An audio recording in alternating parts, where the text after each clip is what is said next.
Every single day, 116 million American adults walk around with a number stamped on their medical file. High blood pressure. They take their pills in the morning, they check their cuff at the pharmacy, they watch that top number like it's a verdict being read out loud. And here is what almost none of them have ever been told. In nearly 90% of those cases, the blood pressure itself is not the disease. It is the smoke. The fire is somewhere else entirely, and it has been burning for years. That number on the cuff is a symptom. It is a measurement. It is the readout on a dashboard that is trying desperately to warn you about something happening deep inside the walls of your arteries. And the moment you swallow a pill that lowers that number without addressing what is actually destroying those vessels, you have done something very specific. You have turned off the warning light while the engine continues to burn. In 15 years of clinical practice, watching patients come in with perfect blood pressure readings on 3 different medications and then suffering strokes and heart attacks anyway, one truth became impossible to ignore. The system measures the wrong thing. It treats the wrong thing. And it makes money every single month you remain dependent on a prescription that manages a number while ignoring the real damage. The system makes money when you stay sick, not when you get better. Subscribe to Dr. Waterling right now and hit that like button. We are working toward 1,000 subscribers, and we are building this channel on one principle. Every adult over 50 deserves to know what is actually happening inside their body, not just what fits inside a 12-minute office visit. If that mission matters to you, join it now, because what follows in the next 20 minutes may change the way you understand your own circulation forever. Let us start with what blood pressure actually is, because the misunderstanding begins right here. Blood pressure is the force that blood exerts against the inner walls of the arteries as the heart pumps it through the body. The top number, the systolic, measures that force during the heartbeat itself. The bottom number, the diastolic, measures it between beats when the heart relaxes and refills. Healthy arteries are not rigid pipes. They are living, flexible, intelligent tissue. Each artery is lined with a single layer of cells called the endothelium, and those cells, all of them combined, weigh roughly 1 kilogram across the entire body. 1 kilogram of cells. That is the size of a small organ, and almost no one over 50 has ever heard the word. The endothelium does something extraordinary. With every heartbeat, it senses the pressure and the chemistry of the blood flowing past it, and it releases a molecule called nitric oxide. Nitric oxide is a gas. It diffuses through the artery wall and tells the smooth muscle beneath to relax. When that muscle relaxes, the artery expands. When the artery expands, pressure drops naturally. This is not theory. This is documented vascular physiology, established for more than 3 decades, recognized with a Nobel Prize in 1998.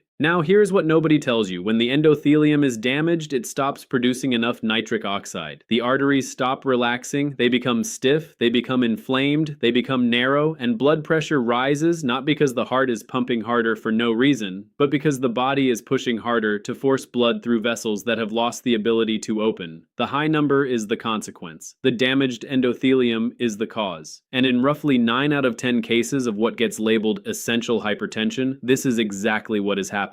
Let me explain exactly what is destroying that delicate inner lining. There are 4 primary attackers, and almost every adult over 50 is exposed to all 4 simultaneously. The first is chronic inflammation driven by diet. When the bloodstream is repeatedly flooded with refined sugars, refined seed oils, and ultra-processed food, the endothelium experiences something physicians call postprandial inflammation. After every meal, for 4 to 6 hours, the inner lining of the arteries is under assault. If you eat 3 such meals a day, your endothelium is inflamed nearly 18 hours out of every 24. Year after year, this is not metaphor. This is tissue burning from the inside, slowly losing its ability to produce nitric oxide. The second attacker is oxidative stress, specifically a molecule called oxidized LDL. Most people have heard of cholesterol. Almost no one has heard the critical distinction. LDL cholesterol itself is not the enemy. LDL that has been oxidized, meaning chemically damaged by free radicals, is what penetrates the artery wall, embeds itself in the endothelium, and triggers the inflammatory cascade that ultimately forms plaque. And what oxidizes LDL? High blood sugar, smoking, industrial seed oils heated to high temperatures, chronic stress hormones, the very things that fill the modern adult diet and the modern adult life. The third attacker is insulin resistance. This is the quiet one, the one your doctor likely has never mentioned in connection with your blood pressure. When cells become resistant to insulin, the pancreas pumps out more and more of it, and chronically elevated insulin does 3 terrible things to the vessels. It directly stiffens the arterial wall. It causes the kidneys to retain sodium, which raises blood volume, and it suppresses nitric oxide production at the endothelial level. Research published in the journal Hypertension demonstrated that insulin resistance is present in approximately 50% of people diagnosed with high blood pressure, and it precedes the diagnosis by an average of 8 to 11 years. 8 to 11 years of damage before the number on the cuff ever moves.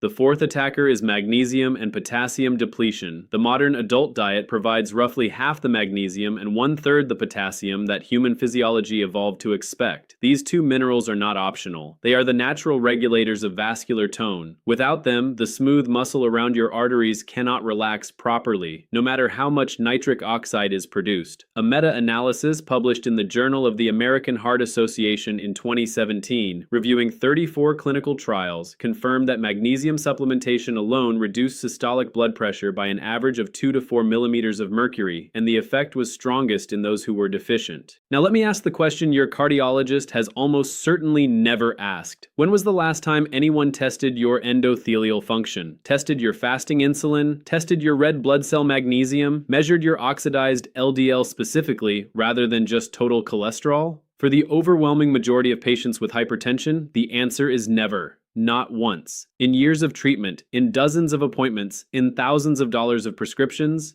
never. This is where the system fails, and the failure is structural. When a patient walks into a 12-minute appointment with elevated blood pressure, the protocol is clear. Prescribe a medication. Recheck in 6 weeks. If still elevated, add another. If still elevated, add a third. There is no billing code for investigating endothelial dysfunction. There is no reimbursement for spending 45 minutes teaching a patient how their meals are inflaming their vessels. There is no profit in the conversation that would actually solve the problem. So the conversation does not happen. And so the patient takes the pill. The number comes down. Everyone feels reassured. And meanwhile, the endothelium continues to deteriorate, the arteries continue to stiffen, the plaque continues to grow, and 8 or 10 or 15 years later, that same patient with their well-controlled blood pressure has a heart attack or a stroke that no one saw coming. Except it was always coming. The number was just hiding it. Consider a patient who came to me 3 years ago. Robert, 62 years old, retired engineer. He had been on 3 blood pressure medications for nearly 12 years. His readings on those medications were 128/82, which his cardiologist called excellent. He had tried cutting salt, walking 30 minutes a day, losing 10 pounds, and his medications had not been reduced once. He came to me because his wife had read about endothelial testing and insisted he investigate. His fasting insulin came back at 18 microunits per milliliter, well above the optimal 5 to 7 range. His red blood cell magnesium was at the bottom 10% of the reference range. His oxidized LDL was elevated. His pulse wave velocity, a direct measure of arterial stiffness, showed vessels with the flexibility of someone 15 years older than his actual age. The blood pressure was a symptom. His vessels were the disease. We began a targeted protocol, and within 14 weeks his fasting insulin had dropped to 8, his magnesium had normalized, his arterial stiffness had measurably improved, and his cardiologist cautiously reduced one of his medications. By month 8, he was on a single low-dose medication, and his readings were better than they had been in a decade. The cause was addressed. The smoke cleared because the fire was put out. Here is the protocol he followed, organized exactly as I prescribe it now, and it is the protocol I want every viewer to consider. But before any of it, a critical safety statement. If you are currently taking blood pressure medication, beta blockers, calcium channel blockers, ACE inhibitors, ARBs, diuretics, do not stop them or change the dose on the basis of anything in this video. As these interventions take effect, your blood pressure will likely begin to drop, and that means your dosages may need professional adjustment. Work with your prescribing physician. Monitor your readings at home. Bring the data to your appointments. Natural interventions work alongside medical treatment, not instead of it. Also, 3 symptoms demand immediate emergency evaluation. Sudden severe headache unlike any you have experienced before, often described as the worst headache of your life. One-sided weakness, facial drooping, or slurred speech. Chest pressure radiating into the jaw, neck, or left arm, especially with shortness of breath or sweating. Any of these, call emergency services immediately. Do not drive yourself. Do not wait to see if it passes. These are not blood pressure questions. These are emergency questions. Now the protocol. It has 3 pillars, and each one targets one of the 4 attackers on the endothelium directly. Pillar 1 is the morning vascular drink. Every morning, on an empty stomach, 20 to 30 minutes before any food, prepare the following. Take 250 milliliters, about 1 cup, of warm filtered water, not hot, around 40 degrees Celsius body temperature. Add 1 tablespoon, about 15 milliliters, of organic apple cider vinegar with the cloudy sediment intact, which is called the mother. Add 1 heaping teaspoon, about 5 grams, of ground flax seed. Add the juice of half a fresh lemon, approximately 15 milliliters. Add 1 pinch, about a quarter teaspoon, of high-quality unrefined sea salt or pink Himalayan salt for trace minerals and magnesium. Stir thoroughly, drink slowly over 3 to 5 minutes. What this does mechanically: the apple cider vinegar contains acetic acid, which research published in the journal Bioscience, Biotechnology, and Biochemistry demonstrated improves insulin sensitivity by 19 to 34% when consumed before meals over a 12-week period. The flaxseed releases mucilage, that thick, translucent substance that coats the digestive tract and slows glucose absorption from the day's first meal, blunting the postprandial inflammatory spike. The lemon provides vitamin C, a direct antioxidant that protects LDL from oxidation. The sea salt provides trace magnesium and potassium that begin the day with the minerals the vessels need to relax. This is not a folk remedy. Each component has documented vascular mechanism. Cost: under 50 cents per day. Time: 4 minutes to prepare. Pillar 2 is the daily endothelial activation routine. The endothelium responds to 2 specific stimuli that signal it to produce more nitric oxide. The first is rhythmic muscular contraction in the lower body. The second is brief, controlled increases in airflow that activate the nasal nitric oxide reservoir, because the sinuses themselves produce significant amounts of nitric oxide that is delivered to the lungs and absorbed into the bloodstream during nasal breathing. The protocol is 3 steps, performed once daily, ideally mid-morning, total time 12 minutes. Step 1. Heel drops. Stand upright, feet shoulder-width apart, hands resting lightly on the back of a sturdy chair for balance. Rise slowly up onto the balls of your feet, lifting your heels approximately 4 to 5 centimeters off the floor over a count of 2 seconds. At the top, hold for 1 second. Then let your heels drop with a firm but controlled impact onto the floor. You should feel a distinct vibration travel up through your calves, thighs, and into your abdomen. Repeat 30 times, rest 30 seconds. Perform a second set of 30. The mechanical impact stimulates the venous valves in the legs, drives blood back toward the heart, and the muscular contractions in the calves, what physiologists call the second heart, push blood through the deep vessels, applying healthy shear stress against the endothelium, which is the precise signal it needs to release nitric oxide. Step 2. Nasal breathing cycles.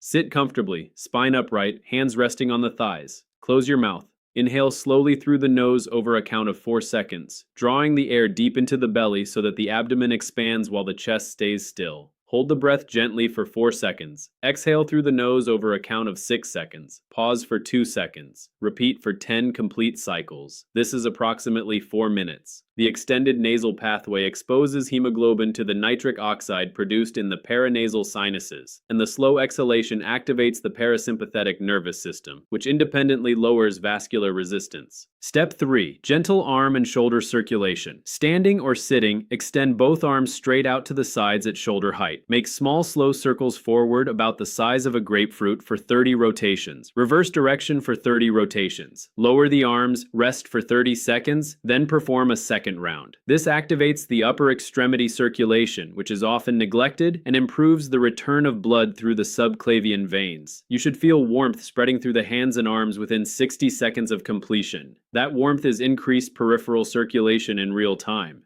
Pillar 3 is the nightly vascular repair window. The endothelium repairs itself primarily during deep sleep, between hours 2 and 4 of the sleep cycle, when growth hormone and repair signals peak. The protocol leverages this window with targeted nighttime nutrition. 2 hours before bed, no food. 2 hours is the minimum window for blood glucose and insulin to return toward baseline. Eating closer to bedtime keeps insulin elevated during the very hours the vessels need it lowest. 1 hour before bed, prepare and consume the nighttime mineral drink. Take 200 milliliters of warm water. Add 200 milligrams of magnesium glycinate or magnesium citrate powder, which is roughly half a teaspoon depending on brand. Check the label. Add a small pinch of sea salt. Stir and drink slowly. The magnesium will be absorbed over the next 60 to 90 minutes, peaking in the bloodstream during the early hours of sleep, exactly when smooth muscle in the arteries needs it for relaxation. Multiple clinical trials have documented that this timing produces measurable reductions in nocturnal blood pressure within 14 to 21 days. Important note, if you have kidney disease, do not take supplemental magnesium without nephrology supervision, because impaired kidneys cannot excrete excess magnesium magnesium safely.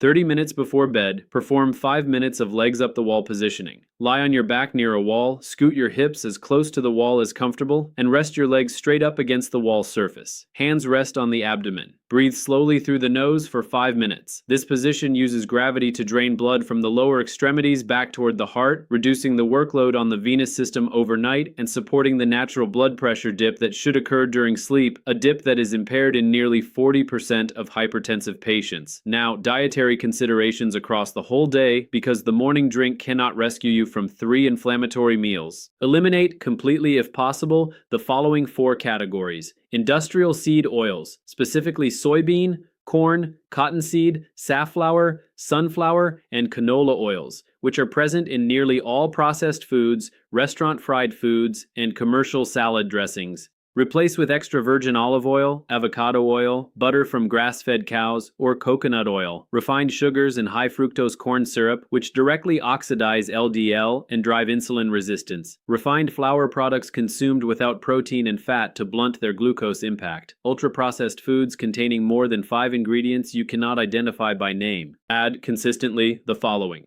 fatty fish twice per week, salmon, sardines, mackerel, providing roughly 2 to 3 grams of long-chain omega-3 fatty acids, which directly improve endothelial function. Dark leafy greens daily, at least 200 grams, providing nitrates that the body converts into nitric oxide, magnesium, and potassium. Berries, roughly 150 grams per day, providing polyphenols that protect LDL from oxidation. A handful of unsalted nuts, about 30 grams, providing magnesium, healthy fats, and arginine, the amino acid precursor to nitric oxide. Now, expected timeline. This is critical because patient expectations determine adherence, and unrealistic expectations destroy good protocols. Within the first week, most people notice improved energy, deeper sleep, and slightly reduced morning readings of 3 to 6 millimeters. Within 2 to 3 weeks, the morning drink and nightly magnesium begin producing more consistent reductions, often 5 to 10 millimeters systolic, and insulin sensitivity begins measurably improving. Within 6 to 8 weeks, endothelial function tests, if available, begin showing improvement, and many patients see reductions of 10 to 15 millimeters systolic, at which point medication adjustment conversations with the prescribing physician become appropriate. Within 4 to 6 months, with full adherence, the underlying vascular health changes become structural rather than functional, and many patients achieve substantial reduction or elimination of medications under physician guidance. A word on what this protocol does not do.